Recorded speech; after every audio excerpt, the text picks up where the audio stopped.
বাংলাদেশের জনপ্রিয় কণ্ঠশিল্পী আসিফ আকবরের গান সরাসরি নকল করলেন বলিউডের অস্কার পাওয়া মিউজিক ডিরেক্টর এ.আর রহমান। সোমবার আসিফ নিজের ফেসবুক ফ্যান পেজে এই কথা জানিয়েছেন। তিনি লিখেছেন, রোববার রাতে এক বন্ধু তার পছন্দের একটা গান শোনালো।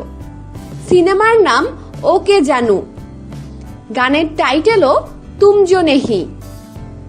মিউজিক করেছেন শ্রদ্ধেয় এ.আর রহমান। তিনি আরো লিখেছেন, 2003 সালের প্রীতমের কথা ও সুরে আমার গাওয়া তুমি নেই বলে গানটি সরাসরি কপি। খারাপ লাগেনি, কোনো ঝামেলাও করব না।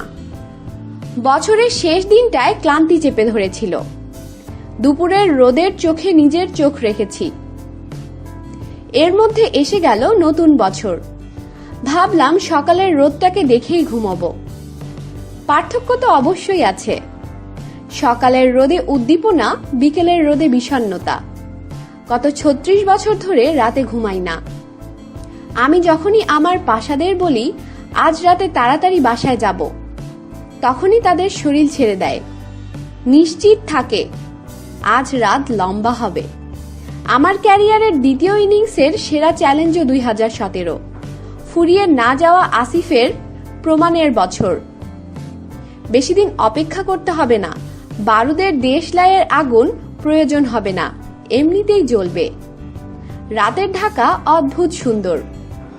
0 ডেসিবেল শব্দ দূষণে বেঁচে থাকার একটা চেষ্টা। রাত পোহালেই অশিক্ষিত হর্ন। একাই বসে থাকি, গান শুনি। আজ রাতে এক বন্ধু তার পছন্দের একটা গান শোনালো। সিনেমার নাম ওকে জানু, গানের টাইটেল তু জো নেহি। মিউজিক করেছেন শ্রদ্ধেয় এ.আর রহমান। 2003 সালে প্রীতমের সুরে আমার গাওয়া তুমি নেই বলে গানটির সরাসরি কপি। খারাপ লাগেনি, কোনো ঝামেলাও করব না, বরং গর্বিত, কারণ এ.আর রহমান স্যারের দিলসে গানটা আমি খ্যাপা বাসু ছবিতে কপি গেয়েছি, কিংবা বাধ্য হয়ে গাইতে হয়েছে। বছরের শেষে বরং শুরুতে নিজের জন্য 7 দিনের ছুটি নিয়েছি। বিশ্রামের জন্য নয়, ব্রুনাই থেকে আসা বন্ধুদের জন্য সময় রেখেছি। কারণ আমি গেলে তাদের আতিথেয়তায় মুগ্ধই থাকতে হয়। মাইক্রোফোনের সামনে দাঁড়াবো আগামী সপ্তাহে। তার পরের সিনেমা দেখতেই থাকবে আসিফিয়ানরা।